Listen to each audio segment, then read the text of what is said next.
सबको जय मसीह। दोस्तों एक बार फिर से हम उस परमेश्वर को धन्यवाद करते हैं कि उसने हमारे जीवन में ऐसा मौका दिया कि मैं आपके सामने आकर के परमेश्वर के वचन से कुछ बातचीत कर सकूं। दोस्तों इस वीडियो में आज हम बात करने वाले हैं हमारे भी इस पवित्र शास्त्र बाइबल में कितना गोत्र है और वो कौन सा गोत्र है और उस गोत्र का नाम का क्या अर्थ है। तो दोस्तों अगर आप जानना चाहते हैं कि पवित्र शास्त्र बाइबल में कितने गोत्र का नाम है और वो कौन सा गोत्र है और उस गोत्र का नाम का अर्थ क्या है, तो इस वीडियो में आप लास्ट तक बने रहिए। इस वीडियो को मैं लास्ट तक मैं आपको क्लियर कर दूंगा कि हमारे सब पवित्र शास्त्र बाइबल में कितना गोत्र है और उस गोत्र का क्या क्या नाम है और उस नाम का क्या अर्थ है। तो दोस्तों इस वीडियो में आप बने रहिए। चलिए इस वीडियो को हम शुरू करते हैं। दोस्तों आगे बढ़ने से पहले मैं आपसे निवेदन करना चाहता हूं कि अगर हमारे चैनल पर आप पहली बार आए हैं तो प्लीज हमारे इस चैनल को आप सब्सक्राइब कर लीजिए और वीडियो को लाइक करके अपने दोस्तों और रिश्तेदारों में शेयर करना ना भूलें, ताकि उन लोग भी जान सके कि पवित्र शास्त्र बाइबल में कितने गोत्र है, उस गोत्र का उत्पत्ति कहां से हुआ है, उस गोत्र का जो नाम है तो उस नाम का क्या अर्थ है। तो दोस्तों इस वीडियो को आप शेयर करना ना भूलें। चलिए कि बिना किसी देरी के हम इस वीडियो को शुरू करते हैं।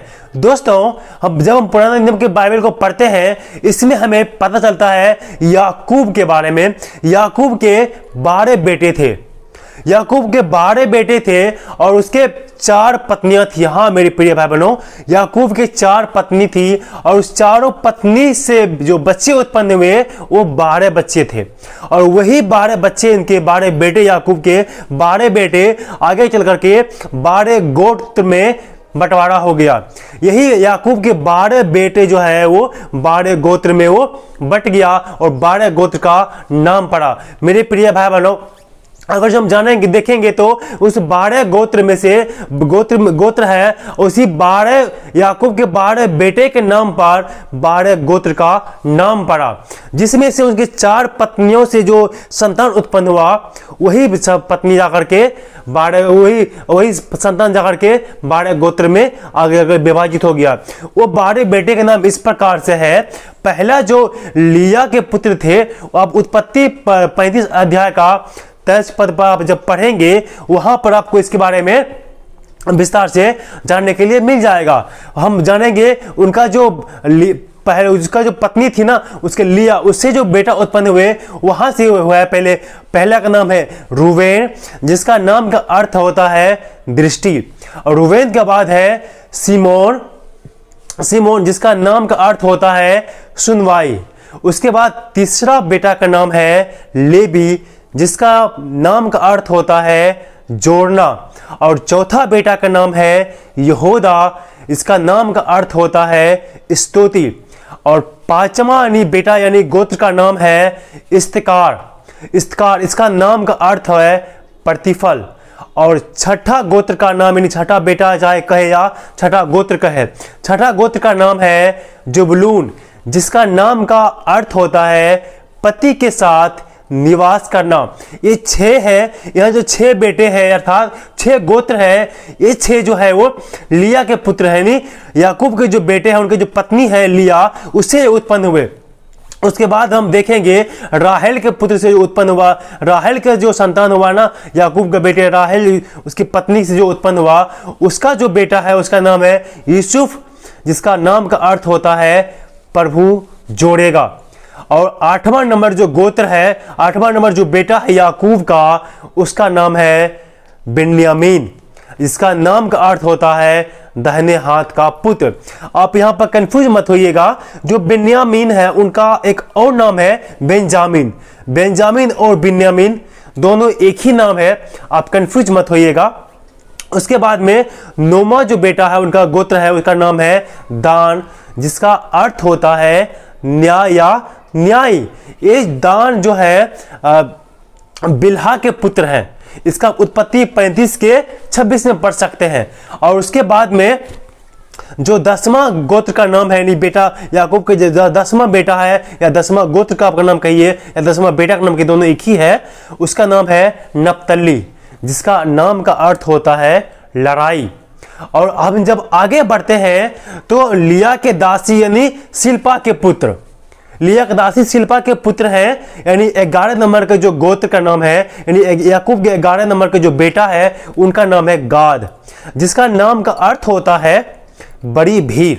और 12वां जो नंबर का जो उसका गोत्र है, नहीं गोत्र बोलेंगे, या याकूब का जो 12वां बेटा है उसका नाम है आसेर, जिसका नाम का अर्थ होता है धन्य। ये जो मैंने आपको 12 जो गोत्र का नाम बताया, ये 12 जो है याकूब के 12 बेटे हैं, यानी रूवेस लियास जो पुत्र उत्पन्न हुआ वह है 6 गो है, और राहेल से जो पुत्र उत्पन्न हुआ वह 2 गो है, और उसके बाद बिल्हा जो पुत्र उत्पन्न हुआ वह दान और नप्तली यानी 2 गो है, और लिया का दासी शिल्पा जो पुत्र उत्पन्न हुआ वो 2 गो है। यानी चारों पत्नी मिला, याकूब के 4 पत्नी है, चारों पत्नी को मिला करके 12 गो बेटा हुआ, जो आगे चल करके 12 गोत्र में विभाजित हो गया। तो दोस्तों उसके बाद में एक बेटी भी है याकूब को, एक बेटी का नाम दीना है, जो लिया से उत्पन्न हुआ था, जो लिया से उत्पन्न हुआ था उस बेटी का नाम दीना है। आप पढ़ना चाहेंगे तो उत्पत्ति का 31 अध्याय का 21 पद, इन 30 अध्याय का 21 पद जब आप पढ़ेंगे वहां पर आपको याकूब की एक बेटी का वर्णन मिलेगा जो लिया से उत्पन्न हुआ था। तो ये थी याकूब के 12 पुत्र का नाम, यानी बाइबल में 12 गोत्र का नाम इस प्रकार से है जो मैंने अभी आपको बताया, यानी रूबेन, सिबोन, लेवी, यहूदा, इस्कार, जुबलून, उसके बाद में यूसुफ, बिन्यामीन या बेंजामिन दोनों एक ही है, दान, नप्तली, गाद, आसेर। ये 12 गोत्र यानी याकूब के 12 बेटे हैं, और यही 12 गोत्र हैं हमारे पवित्र शास्त्र बाइबल में। अब जब बाइबल को पढ़ेंगे तो इसका अलग अलग गोत्र का अलग अलग लोगों को गिनती भी हुआ, वो मैं आपको बाद में बतला दूंगा। इसीलिए दोस्तों ये थे बाइबल के जो 12 गोत्र हैं, याकूब के 12 पुत्र हैं, उनका ये नाम है जो अभी आपने इस वीडियो के माध्यम से सीखा। लेकिन दोस्तों एक चीज और मैं आपको बताना चाहता हूं इस वीडियो के माध्यम से, जो 12 गोत्र है, 12 गोत्र का जो नाम का अर्थ मैंने बतलाया है आपको ना, दृष्टि, सुनवाई, जोड़ना, ये सब जो 12 गोत्र के नाम को जब आप एक साथ क्रमबद्ध जोड़ेंगे तो इस प्रकार से उस नाम का अर्थ मिलेगा आपको। परमेश्वर संघर्ष पर दृष्टि कर सुनवाई करेगा, जोड़े हुओं की स्तुति का प्रतिफल पति के साथ निवास करना होगा।